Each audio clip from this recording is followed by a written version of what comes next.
দমদম প্ল্যাটফর্মের দোকানগুলোও সব ভেঙে দিয়েছে। এখানে আর একটাও খাবার দোকান নেই, প্রত্যেকটা দোকান ভেঙেছে। এক লাইনে সবকটা দোকানই ভেঙে দিয়েছে। কি অবস্থা হকারদের, পুরো পেটে লাথি। আমাদের সাধারণ মানুষদেরও পেটে লাথি। অল্প পয়সায় কিছু খাবার কিনে খাওয়ার মতন আর পরিস্থিতিটা নেই। এই যে এই দোকানটাও ভেঙেছে, সব সব ভেঙে দিয়েছে, কিচ্ছু নেই এখানে আর। পরিস্থিতি খুবই খারাপ।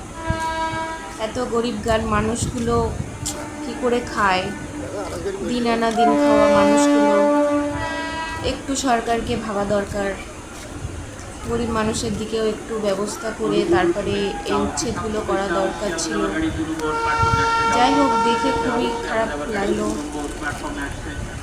সব দিকেই দেখছি ভাঙচুর হচ্ছে, দোকান পাশার। গরিব মানুষরা কোথায় যাবে?